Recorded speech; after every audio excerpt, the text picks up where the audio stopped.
First, between Malaysia and China. In May 1971, Malaysia courageously took the first move towards enhancing trade relations with China by sending its first official trade delegation to the Guangzhou Trade Fair. The basis for further negotiation leading to the establishment of diplomatic ties was set up by trips to both nations in 1971 for the purpose of bilateral trade. In May 31, at the Great Hall of the People in Beijing, Zhou and Tun Abdul Razak signed a statement on the start of diplomatic ties between Malaysia and China. Alright, next, Malaysia and Indonesia.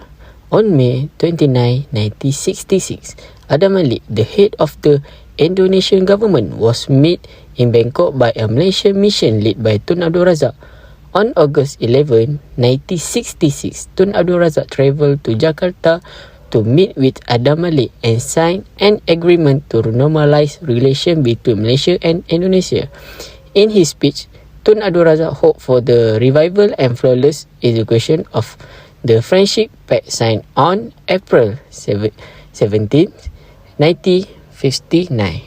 Next is Establishment of Zone of Truce, Freedom and Neutrality (ZOFAN). ZOFAN was developed as a result to foster regional stability and peace. It seeks to advance peace and stability in the area that was impacted by the Victong's problems in the Vietnam War. The few variables that lead to the development were brought on by the ambiguity of the US and its communist allies.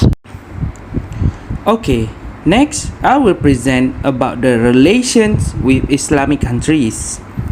Tun Abdul Razak established ties with other Islamic nations through bilateral relations.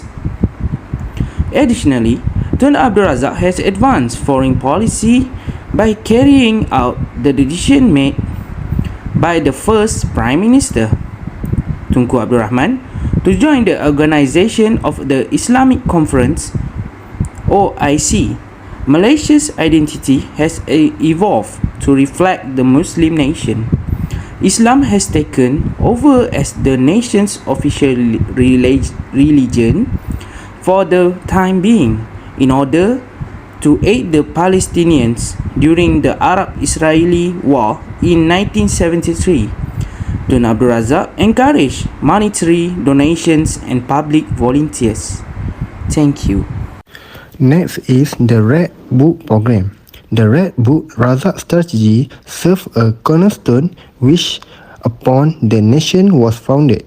In brief, he was a pioneer on the 1916 the Red Book project, which laid the groundwork for the country and the Operation Room system to monitor rural growth in Malaysia. Next, Red Book is primarily concerned with the fallen and needy community, especially those in isolate kampung and village who are constantly on the verge of perishing. Another effort of the late Prime Minister, Green Paper, served as its inspiration. Malaysia's economic crisis of the 1970s and 80s was largely due to the fall in rubber demand, which it has triggered an economic downturn.